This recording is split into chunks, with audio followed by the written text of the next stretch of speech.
Hello friends, welcome to nourishing vlogs. നമുക്കിന്ന് നല്ല variety ആയിട്ടുള്ള ഒരു ഡിഷ് ഉണ്ടാക്കിയാലോ? നമുക്കൊരു മുട്ടയൊന്ന് മറിച്ചിട്ടാലോ? ഈ മുട്ട മറിച്ചത് ഉണ്ടാക്കുന്നതിന് വേണ്ടി ഞാനിവിടെ 2 മുട്ട എടുത്തിട്ടുണ്ട്. ഇതിനി ഒരു ബൗളിലേക്ക് നമുക്കൊന്ന് പൊട്ടിച്ചിട്ട് കൊടുക്കാം. ഇത് വളരെ ടേസ്റ്റി ആയിട്ടുള്ള ഒരു ഡിഷാണ്. ഇത് ബ്രേക്ക്ഫാസ്റ്റായിട്ടോ ഈവനിങ് സ്നാക്കായിട്ടോ ഒക്കെ കഴിക്കാൻ പറ്റുന്നതാണ്. കുഞ്ഞുങ്ങൾക്കൊക്കെ ഇത് നന്നായിട്ട് ഇഷ്ടപ്പെടും. ഇത് വളരെ സിമ്പിളാണ് ഉണ്ടാക്കിയെടുക്കാനായിട്ട്. അതുപോലെ കുഞ്ഞുങ്ങൾക്കൊക്കെ വിശക്കുന്നു എന്ന് പറയുമ്പോഴത്തേക്ക് പെട്ടെന്ന് 2 മുട്ട പൊട്ടിച്ച് ഇതുപോലെ ഒന്ന് ഉണ്ടാക്കി കൊടുത്താൽ അവർക്കിത് നന്നായിട്ട് ഇഷ്ടപ്പെടും. ഞാനിവിടെ 2 മുട്ടയും പൊട്ടിച്ചൊഴിച്ചിട്ടുണ്ട്. ഇനി ഇതിലേക്ക് 2 ടേബിൾ സ്പൂൺ പഞ്ചസാര ചേർത്ത് കൊടുക്കാം. ഇനിയും ഇത് നന്നായിട്ടൊന്ന് അടിച്ചെടുക്കാം. ഒരു വിസ്ക് വെച്ച് നല്ലതുപോലെ ഒന്ന് ബീറ്റ് ചെയ്ത് കൊടുക്കാം. ആ പഞ്ചസാരയൊക്കെ നന്നായിട്ടൊന്ന് അലിഞ്ഞു കിട്ടുന്നത് വരെ നമുക്കിതൊന്ന് ബീറ്റ് ചെയ്തെടുക്കാം. മുട്ട അടിച്ചെടുത്തു. ഇനി ഇതിലേക്ക് ഒരല്പം ഉപ്പ് കൂടി ചേർത്ത് കൊടുക്കാം.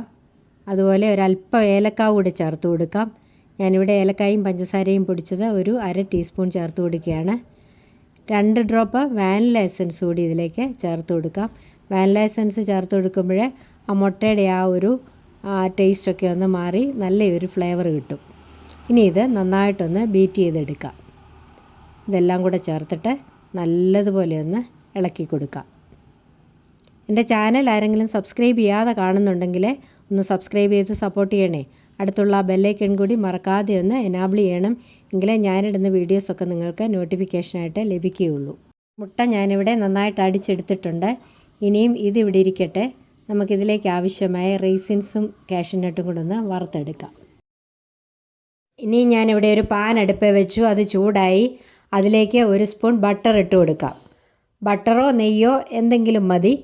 എനിക്കിവിടെ ബട്ടർ ഇരിപ്പുണ്ടായിരുന്നത് കൊണ്ടാണ് ഞാൻ ബട്ടർ ഉപയോഗിക്കുന്നത്. ഇനി ഇതിലേക്ക് കുറച്ച് കാഷ്യൂനട്ട് ഞാനിവിടെ കട്ട് ചെയ്തെടുത്തിട്ടുണ്ട്. അതൊരു 4 പീസ് ചെയ്തെടുത്തിരിക്കുന്നതാണ്. അതുകൂടി നമുക്ക് ഇട്ട് കൊടുക്കാം. എന്നിട്ട് നന്നായിട്ടൊന്ന് ഇളക്കി ഇതൊരല്പം ഒന്ന് മൂപ്പിച്ചെടുക്കാം. കാഷ്യൂനട്ട് ജസ്റ്റ് ഒന്നാകുമ്പോഴത്തേക്ക് ഞാനിവിടെ കുറച്ച് റൈസിൻസ് കൂടി എടുത്തിട്ടുണ്ട്. അതുകൂടി ഇതിലേക്ക് ചേർത്ത് കൊടുക്കാം. എന്നിട്ട് അതും ഒന്ന് ഇളക്കി അതും ഒന്ന് മൂപ്പിച്ചെടുക്കാം. ഈ ഒരു റെസിപ്പിക്ക് ഒരുപാട് ഇൻഗ്രീഡിയൻസ് ഒന്നും ആവശ്യമില്ല എന്നുള്ളതാണ് ഇതിൻ്റെ ഒരു പ്രത്യേകത. കാഷ്യൂനട്ടും റൈസിൻസും ഒക്കെ ഇവിടെ മൂത്തു. ഇനി നമുക്കിതൊരു പാത്രത്തിലേക്ക് കോരി മാറ്റാം. ഇനി ഈ വറുത്തെടുത്ത റൈസിൻസും കാഷ്യൂനട്ടും അടിച്ചു വെച്ചിരിക്കുന്ന മുട്ടയിലേക്ക് ചേർത്ത് കൊടുക്കാം. എന്നിട്ട് നന്നായി ഒന്ന് ഇളക്കി കൊടുക്കാം. ഇനി ഇത്രയേ ഉള്ളൂ. ഇനി നമുക്കിത് ഉണ്ടാക്കിയെടുക്കാം. മുട്ട മറിച്ചത് ഉണ്ടാക്കിയെടുക്കുന്നതിന് വേണ്ടി ഞാനിവിടെ ഒരു പാൻ അടുപ്പേ വെച്ചു. അതിലേക്ക് 1 സ്പൂൺ ബട്ടർ ചേർത്ത് കൊടുക്കാം. ഞാനിവിടെ റൈസിൻസും കാഷ്യൂനട്ടും വറുത്ത പാൻ തന്നെയാണ് എടുത്തിരിക്കുന്നത്. അതുകൊണ്ട് ബട്ടർ തന്നെയാണ് ഞാനിവിടെ യൂസ് ചെയ്യുന്നത്. ഓയിൽ എന്തെങ്കിലും ചേർത്ത് കൊടുത്താലും മതി. ഇനി ഇതിലേക്ക് നമുക്ക് മുട്ടയുടെ ആ മിക്സ് ഒഴിച്ചു കൊടുക്കാം. എന്നിട്ട് ഇതൊന്ന് അടച്ചു വെച്ച് വേവിച്ചെടുക്കാം. ഇത് വേകുവാൻ ഒരുപാട് സമയമൊന്നും വേണ്ട. 2-3 മിനിറ്റ് നേരം ഒരു മീഡിയം ഫ്ലെയിമിൽ വെച്ച് കൊടുത്തേച്ചാൽ മതി.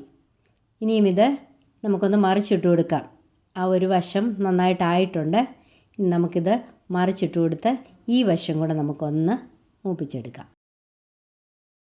നമ്മുടെ മുട്ട മറിച്ചിട്ടത് റെഡി ആയി കഴിഞ്ഞു. ഇത്രയേ ഉള്ളൂ. വളരെ സിമ്പിളാണ് ഉണ്ടാക്കാനായിട്ട്. ഇനി നമുക്ക് സ്റ്റൗ ഓഫ് ചെയ്യാം. എന്നിട്ടിതൊരു സെർവിങ് പ്ലേറ്റിലേക്ക് മാറ്റാം. അപ്പോൾ നമ്മുടെ ഇന്നത്തെ സ്പെഷ്യൽ ഐറ്റമായ മുട്ട മറിച്ചത് ഇവിടെ റെഡി ആയി കഴിഞ്ഞു. ഇതെന്ത് സിമ്പിളാണ് ഉണ്ടാക്കാനെന്നുള്ളത് മനസ്സിലായല്ലോ. ഇത് നല്ല ടേസ്റ്റാണ് കഴിക്കാനായിട്ട്. സാധാരണ മുട്ടയുടെ ടേസ്റ്റൊന്നുമല്ല. അതുപോലെ തന്നെ പെട്ടെന്ന് ഉണ്ടാക്കാനും പറ്റും. ഇത് കുഞ്ഞുങ്ങൾക്കും മുതിർന്നവർക്കും എല്ലാവർക്കും നന്നായിട്ട് ഇഷ്ടപ്പെടുന്ന ഒരു ഡിഷാണ്.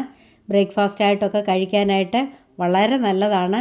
അപ്പോൾ ഇതുപോലെ എല്ലാവരും ഒന്ന് ട്രൈ ചെയ്ത് നോക്കണം. എന്നിട്ട് എൻ്റെ വീഡിയോ ഇഷ്ടപ്പെട്ടെങ്കിൽ ഒന്ന് ലൈക്ക് ചെയ്യണം, കമൻറ്റ് ചെയ്യണം. മറ്റുള്ളവർക്കൊക്കെ ഒന്ന് ഷെയർ ചെയ്തുകൊണ്ട് തന്നെ ഒന്ന് സപ്പോർട്ട് ചെയ്യണം. ഇതുവരെയും തന്ന എല്ലാ സപ്പോർട്ടിനും നന്ദി. തുടർന്നും എന്നെ സപ്പോർട്ട് ചെയ്യണം. ഇനിയും മറ്റൊരു നല്ല വീഡിയോയുമായി കാണും വരേക്കും bye bye, take care, thank you, love you all.